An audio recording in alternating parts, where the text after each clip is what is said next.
నాకు తెలుసు. నాన్న సంతోషం కన్నా బాబాయికి ఏది ముఖ్యం కాదు. మనం ఎన్నిసార్లు ప్రయత్నించినా ఫలితం ఇలాగే ఉంటుంది. పోనీ పెద్దయ్యతో మాట్లాడదాం వైషు. బాబాయే ఒప్పుకోలేదంటే నాన్నెలా ఒప్పుకుంటాడక్కా?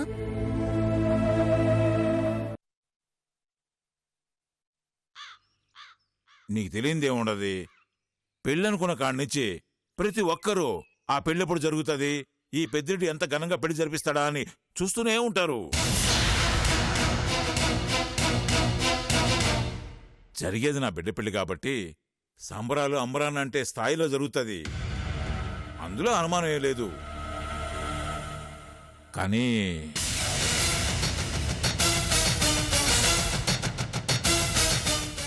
చిన్న సందేహం అమ్మా.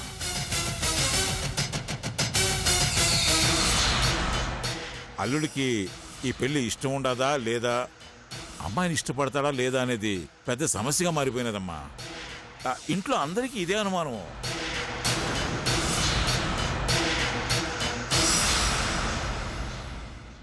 అల్లుడికి ఈ పెళ్లి విషయం నువ్వు చెప్పావనుకో, ఆడికి ఇష్టమై ఉండే కదా ఆ రోజు మాతో ఫోన్లో మాట్లాడినాడు.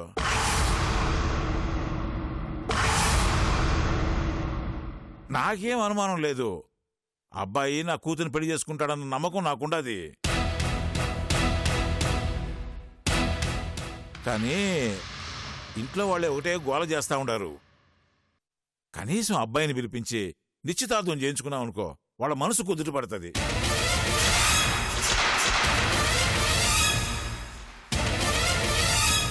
ఒకసారి అబ్బాయికి ఫోన్ చేసి రమ్మని చెప్పు సునంద.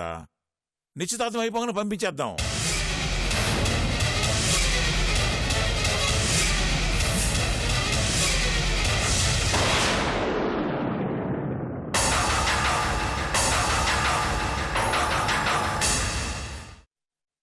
ఇప్పటికిప్పుడు రమ్మంటే కష్టం కదండి. కష్టమో నష్టమో నాకు తెలియదమ్మా. నువ్వెట్టగైనా ఆడికి నచ్చజెప్పి వాడిని రప్పించాలా. లేదంటే చెప్పు, మనమే అందరం విమానం ఎక్కి ఆడికాడికే పోదాం. ఆ నిశ్చితార్థం ఏదో ఆడనే పెట్టుకుందాం.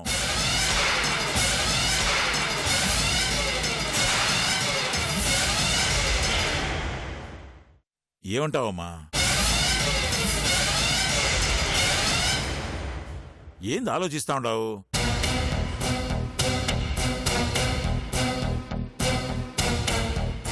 డబ్బు సంగతేనా? దాని గురించి నువ్వేం కంగారు పడమాక, నేను చూసుకుంటాను.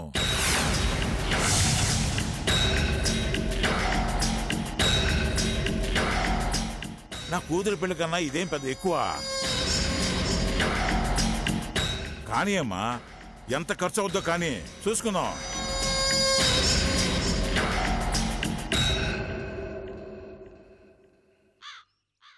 మాట్లాడలేదమ్మా.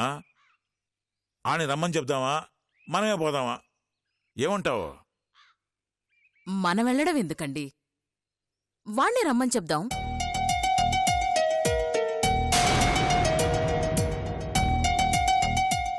ఆ అవసరమైతే ఉద్యోగం మానేసి రమ్మని చెప్దాం. అవునవును, ఇప్పుడు వాడు సంపాదించి మాకు పెట్టాల్సిన పనేం లేదు. నా కాడే బోల్డంతుంది. అదంతా నా కూతురుదే కదా.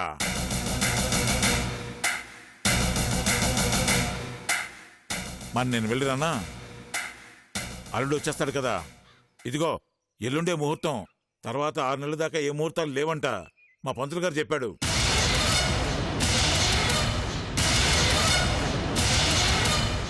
ఇదిగో నీ మీదే భారం వేస్తా ఉండా. ఎల్లుండి ఉదయానికల్లా నా మేనల్లుడు నా ఇంట్లో ఉండేటట్టు చూడాల్సింది నువ్వే.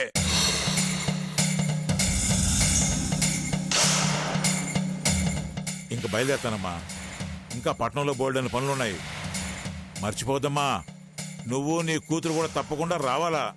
మన ఇంట్లో కార్యం ఏంది?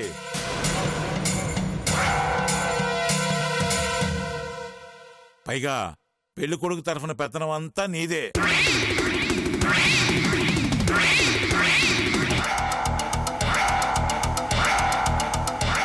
వస్తానమ్మా, వస్తానయ్యా.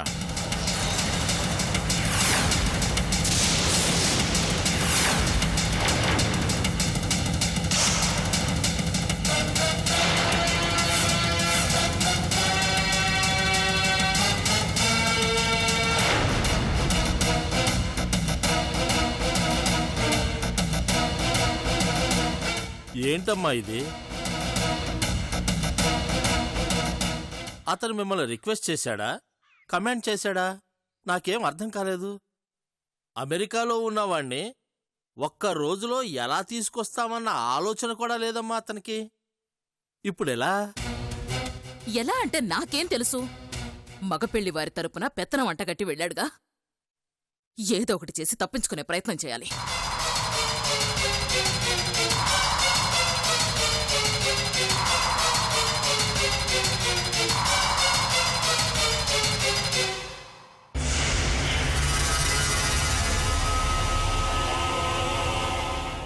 సునంద గారు, ఏంటండి టెన్షన్గా ఉన్నారు?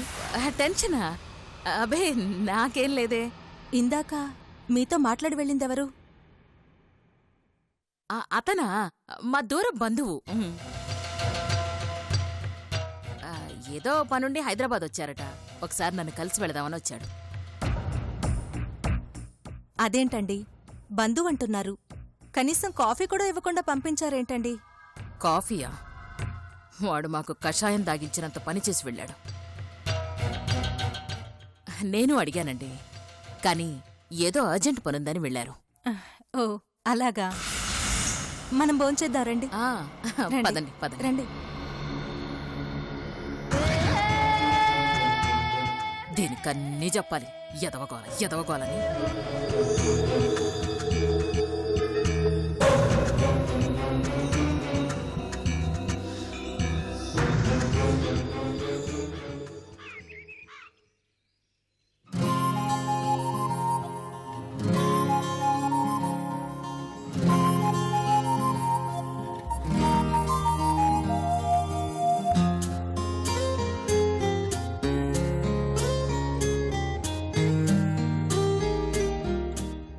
ఏం చేస్తున్నావు శ్రీరామ్?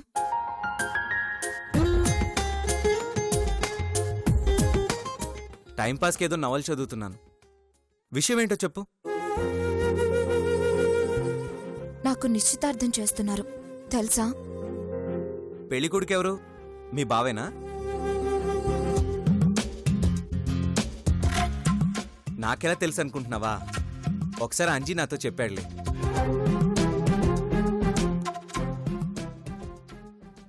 Anyway, congrats.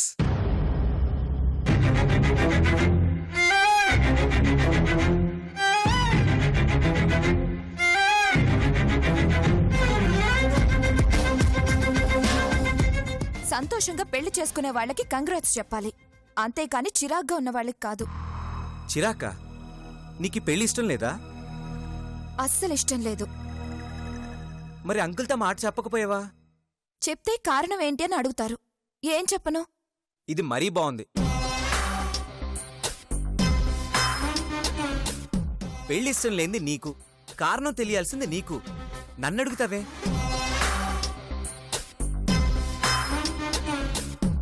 అయినా కారణం లేకుండా నువ్వు పెళ్ళెందుకు వద్దంటున్నావు?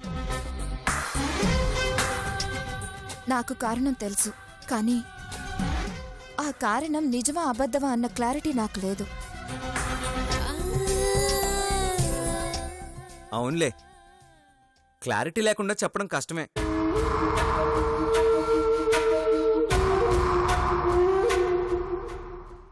ఏం నటిస్తున్నావు శ్రీరామ్?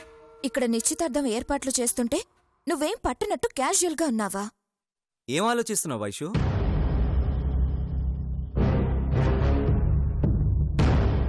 కారణం ఏంటని ఆరాలు తీయకుండా నా నిశ్చితార్థం ఆపే ప్రయత్నం చెయ్యొచ్చు కదా.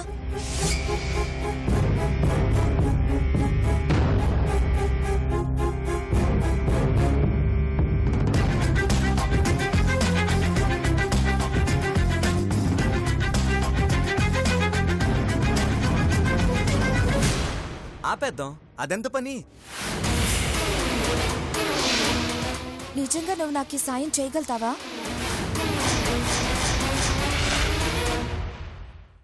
నువ్వడిగితే నేనేమైనా చేస్తాను. చేస్తావు, కానీ చెప్పవు. చెప్పి చేస్తే ఏ మజా ఉంటుంది వైషు? ఏం చేసినా చెప్పకుండానే చేయాలి. అందులోనే థ్రిల్ ఉంటుంది, అప్పుడే కిక్ ఉంటుంది. నాతో చెప్పావుగా, ఇంక వదిలేసే. నేను ఆలోచిస్తాను. అవసరమైతే అమెరికా నుండి వచ్చే మీ బావతోనే నేరుగా మాట్లాడతాను.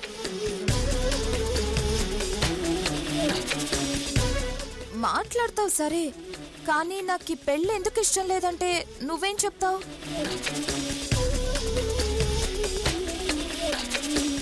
ఆ, అది నిజమే. ఏం చెప్పను?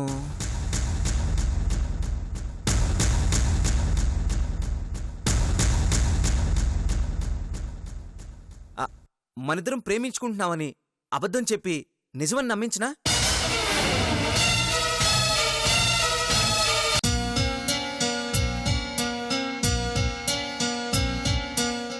నాతో నిజాన్ని అబద్ధంలా చెప్తూ అతనితో మాత్రం అబద్ధాన్ని నిజంలా చేస్తావా?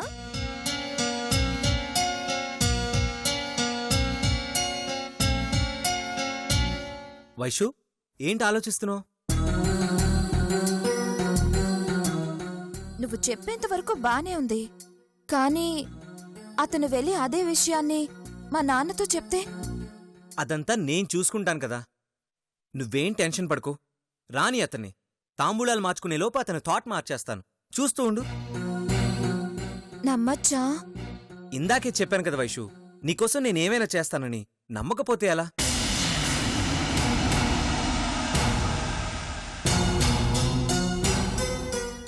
సరే, నమ్ముతున్నాను. నువ్వనుకున్నది జరిగితే మాత్రం ఓకే, లేదంటే మాత్రం నేను అతనితో తాళి కట్టించుకోక తప్పదు. అంత దూరం వెళ్ళదు వైషు. నేను చూసుకుంటానని చెప్పాను కదా. నువ్వు నిరభ్యంతరంగా వెళ్ళు. థ్యాంక్స్ శ్రీరామ్. ఏం అక్కర్లేదు గాని వెళ్ళు.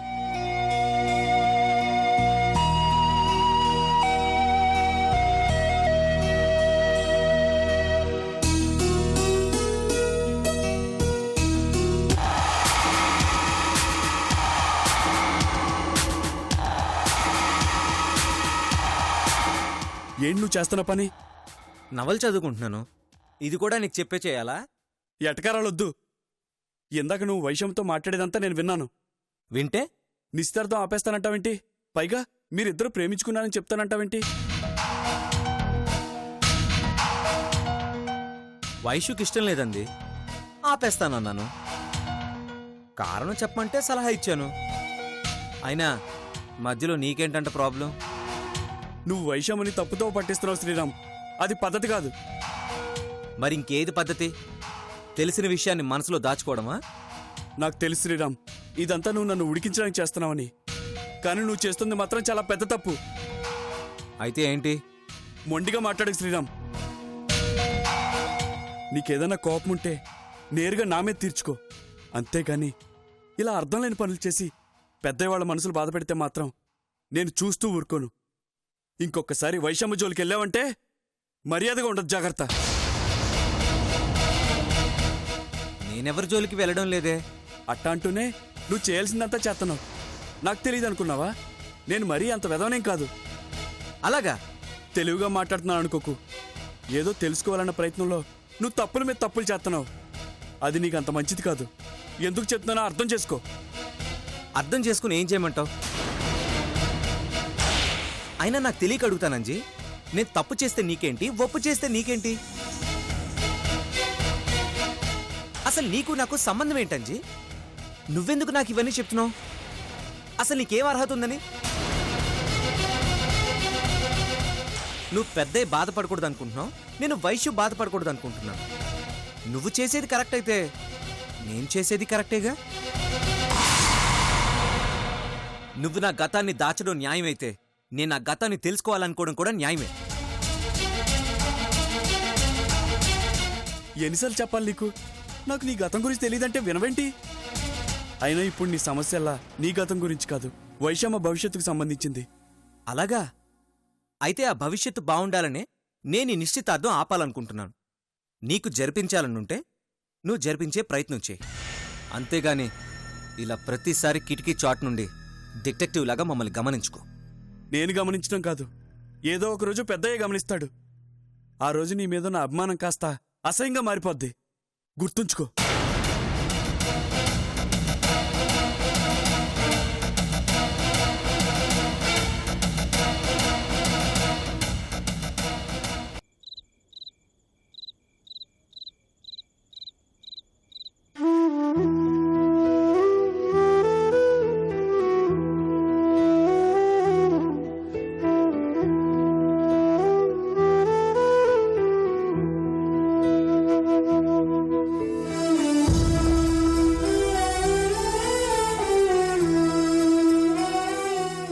పెద్ద ఇంకా రాలేదు.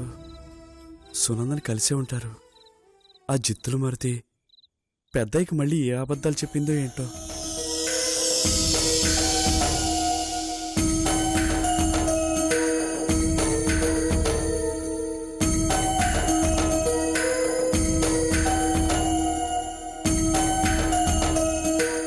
అయ్యా, ఏందిరా అంజీ ఇంకా ఇక్కడే కూర్చొని ఉండవు?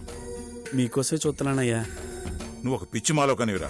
నేనేమైనా చిన్నపిల్లాడిని అనుకున్నావా తప్పిపోవడానికి?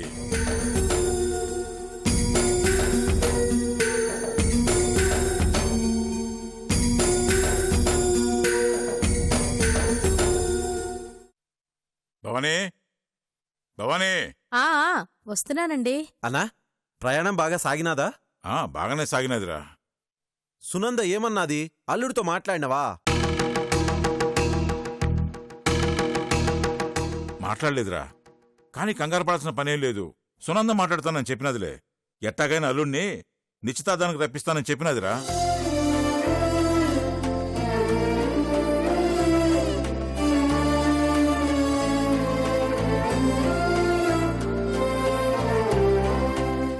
భవానీ, కాస్త వేడి నీళ్ళు పెట్టు.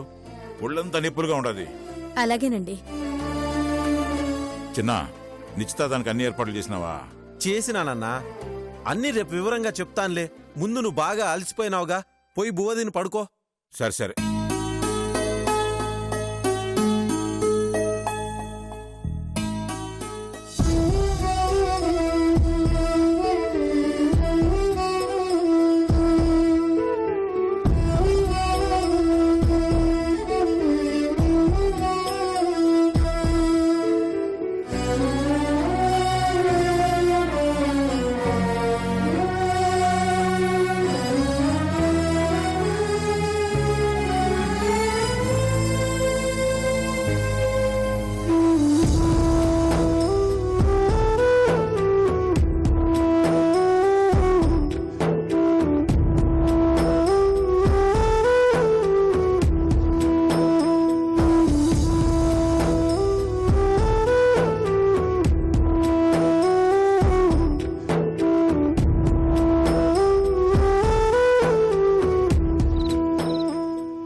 సూర్య ఇక్కడే ఉన్నాడన్న విషయం సునందకి తెలియదు కదా. మరి సూర్యని నిశ్చితార్థానికి పంపిస్తానని పెద్దయితే ఎలా చెప్పింది? అంటే సూర్య స్థానంలో ఇంకెవరన్నా పంపాలన్న ఆలోచనలో ఉందా? పెద్దయ్యకి సూర్య ఎలా ఉంటాడో తెలియదు కాబట్టి దానికి ఈ ఆలోచన వచ్చినా రావచ్చు. దాని పన్నాగం అదే అయితే పెద్దయ్యకి తీరని అన్యాయం జరుగుతుంది. వైషమ్య జీవితం నాశనం అవుతుంది. వీల్లేదు, అలా జరగడానికి వీల్లేదు. ఇప్పుడు ఈ సమస్యను ఎలా ఎదుర్కోవాలి? ఎలా సునంద నాటకాన్ని అడ్డుకోవాలి? ఎలా?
ఏంటమ్మా ఆలోచిస్తున్నారు?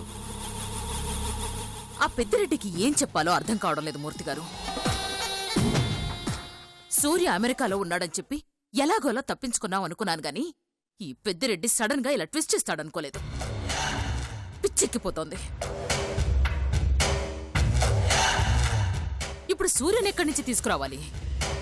ఆ గంగిరెడ్డిగాడేమో చెప్పిన ఒక్క పని సరిగ్గా చెయ్యట్లేదు.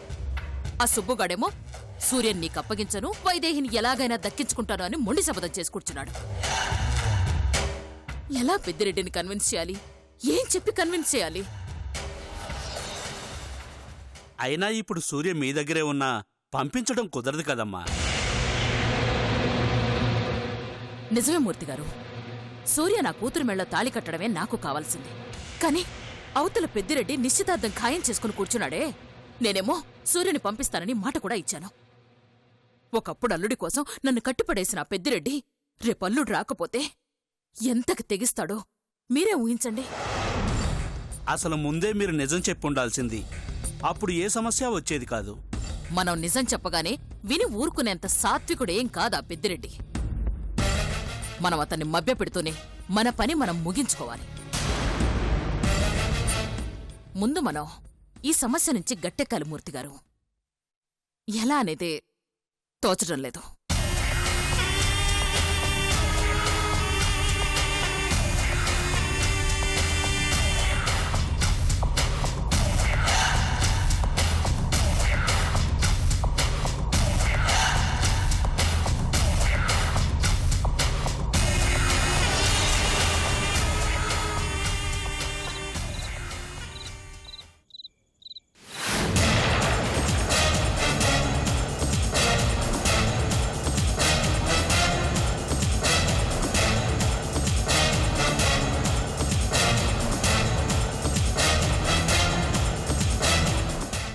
మూర్తిగారు, ఒకవేళ వీడే పెద్దిరెడ్డి మేనల్లుడైతే? ఏమిటమ్మా మీరనేది?